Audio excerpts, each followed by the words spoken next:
Hey, SEC stuff. I'm Emma here with Chizzy, and we are breaking down the Mississippi State versus A&M game. Texas A&M is 4-0, ranked 6th nationally, and they are pushing for CFP contention. It seems like they always fall short by just like one or two games every year, so they're saying this is our year. Mississippi State is 4-1. They've already doubled last year's win total, still looking to snap that SEC losing streak that they have.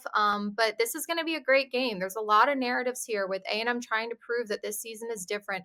Mississippi State looking to break through in the SEC, really legitimize themselves in this conference again because it's been a minute. So I am really excited to watch this game. What are you feeling about it? I'm super excited to watch this game. I think it's going to be very interesting because I feel like both teams have similar problems, but like Yeah. different fonts.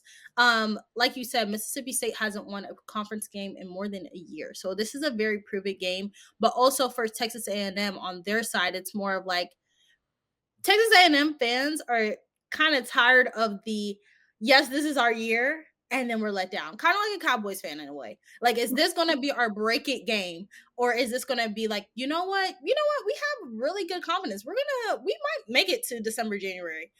So I think it's very interesting. But on both ends, I feel like they both have the same problem. Like I said before, just different fonts. How are you feeling, Emma? I mean, I'm looking at like last year's game. It wasn't that big of a deficit between the score. Mississippi State lost by 10 points. They were pretty even statistically. A&M even threw two interceptions. Mississippi State threw one. It was a close game, but it was really decided by those third down executions and QB efficiency that A&M had. So Mississippi State was not really far off there. They did recently lose that game 41-34 to Tennessee. So they almost beat number 15 Tennessee. So this is a team that fights a lot harder than they did last year, is executing a lot better. Now, their concerns is their O line gave up 5 sacks versus Tennessee. They also lost their right tackle, Albert Reese, to injury. So that is not really great for them. And of course, like once you have these losing streaks, I felt this the same way with Tennessee when they hadn't beaten Bama in like 15 years. It kind of weighs on you because you're like, putting all this pressure on you to be like, we have to be the team to do this, or this has to be the game that breaks that streak. And I do think that puts a lot of pressure on a team.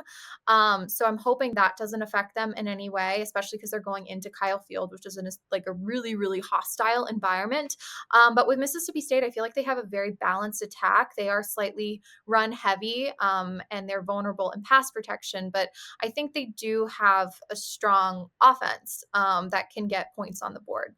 100%. And like what you were saying, touching on the injuries, they have a lot of a lot of injuries going into this game. Two on the O line, and then we have one on defense. The phenomenal safety Isaac Smith, he left the game as well. Versus Tennessee last week. So it's just a lot of questionables, and also we're still waiting on wide receiver Brennan Thompson to see if he's going to be able to play for the game. So I just feel like with all these missing star pieces that helped you have that close gap between you and Tennessee being questionable or out, where does that fall in line with matching up with Texas A&M?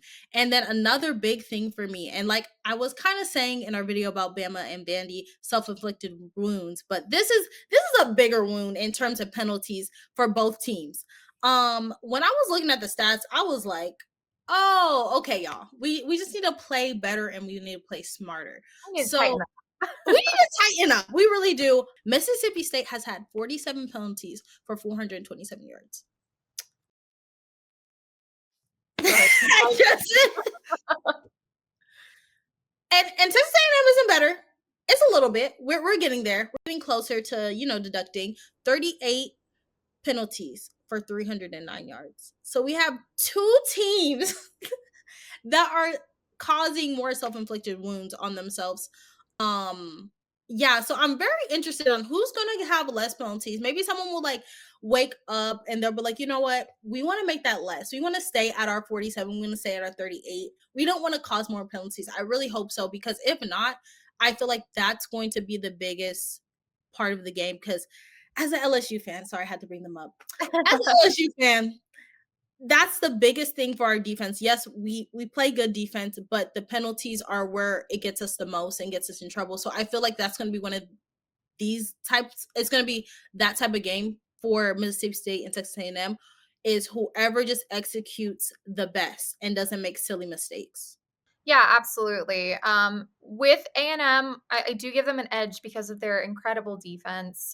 We saw that against Auburn. 5 different players recorded sacks versus Auburn, and again with Mississippi State's O line, that's going to be a big factor right there. But I do have some concerns for them. They have a history of starting hot, but then fading a little bit in the second half, and their turnover margin right now is -1. But I really do think that this defense is going to overwhelm Mississippi State's O line. They're just great. They really are. And then obviously we have Levon Moss, who's proved he is just a playmaker on that offense. He's a workhorse as the running back.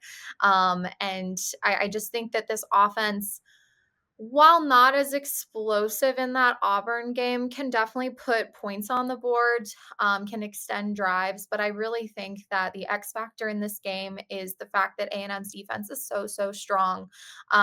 So I'm picking them to win. What about you?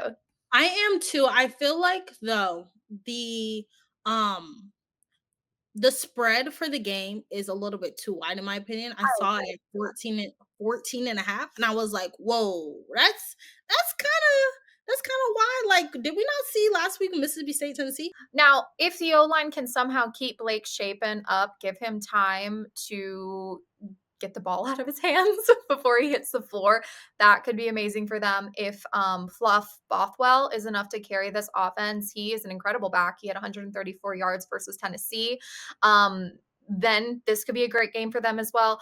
But A&M, if they stop that run, if Shapen's going to have to throw downfields, and that's just not going to benefit them. They really need a balance here between their run and their passing game. So that relies on the O line to really tighten up, save their QB, make sure a running game can happen. So there are a lot more question marks for Mississippi State than I have for A&M at this moment in time. But I do think they can do it. I mean, this is a Mississippi State team that we haven't seen in a while. I mean, last year was not great whatsoever. I do think this is a team that will pull off one of these wins, or two or three down the line, and have a pretty good record versus last year. So this is still a much stronger team. And it's just making the Leviev error of this team really bright for what the future of this team could be in the new NIL era of college football. We're hoping that maybe gets tightened up as well. But baby steps, baby steps. There's only one transfer window, so we're working on it. Exactly. And like you were saying, I feel like Mississippi State fans are more excited and more you see them coming up more in the trash talking game. And that's how you know your team's turning around. If you That can start trash cowbell talking, louder. yeah, exactly. And I'm very excited. I feel like it's gonna be a great game. With Texas A&M being at home, I am a little worried though for Mississippi State. I will continue to say that. Just a little bit. But like you said, they could surprise us and play spoiler. So I'm excited. Yeah, I am too. I do think A&M, after seeing them this year, are going to be a very good team. I think they could win that Texas matchup. We'll see how Texas is going into SEC play, but I think this is a very strong A&M team, and they potentially could make the playoffs this year. I don't doubt it. So we're both picking A&M here. What do you guys think in the comments? We absolutely think Mississippi State could pull one out, so it's not a no Mississippi State. It's just we need to see. Let us know what you guys think in the comments. Make sure to like, comment, and subscribe, and we will see you next time. Bye bye.